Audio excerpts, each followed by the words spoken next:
Well, the ISI now has a lot of explaining to do over the discovery of bin Laden's compound near Islamabad, of course, a short time ago.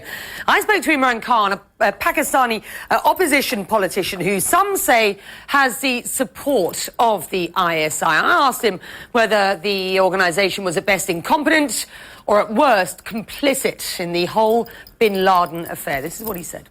I don't know, but what I want to know is where did it all go wrong? How come a country, people who have given so much sacrifice for this war on terror, 34,000 people dead, billions of dollars lost to the economy, hundreds and thousands of people displaced from the tribal areas, and how come we are in a situation where we are actually blamed as being accomplices? What's your best guess, Imran? Let me just stop you there. What's your best guess? Complicit or incompetent?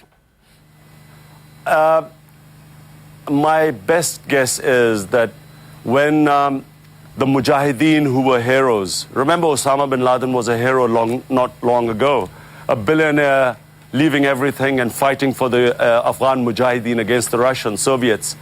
So, and there were close connections between the Pakistan agencies and Al-Qaeda and all the Mujahideen group.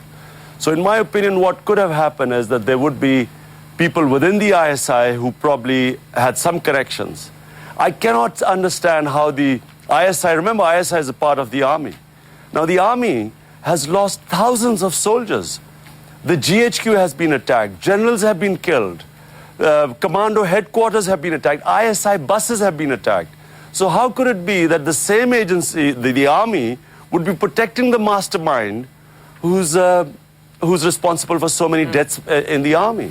It doesn't make sense. So let's talk about where Pakistan is now. It's in a squeeze, isn't it? On the one hand, you've got the US, which is, to all intents and purposes, re-evaluating, let me say, its relationship with Pakistan. On the other side, you've got the Pakistani Taliban, the evidence of which, of course, we saw today.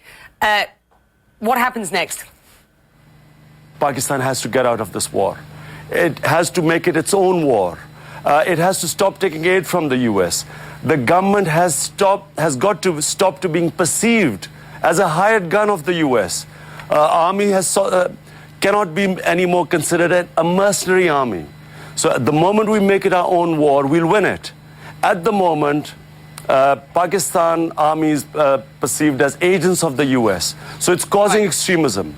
Extremism is growing in Pakistan, radicalization is getting worse, and we're losing the war. You say the moment you make it your own war, it's a war you believe can be won. Is that with or without US money?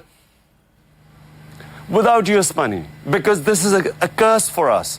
This US money is not reaching the people of Pakistan. People are getting impoverished. Inflation is at the highest. Poverty is rising. Unemployment, shortages, gas, electricity.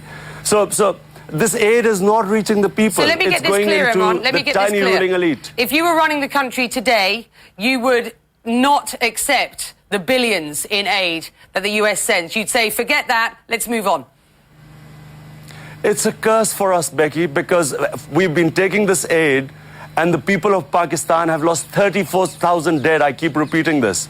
A country that had nothing to do with this. And the aid is not helping the people in the country, it's helping the bank accounts of the tiny rich ruling elite. We don't need any aid.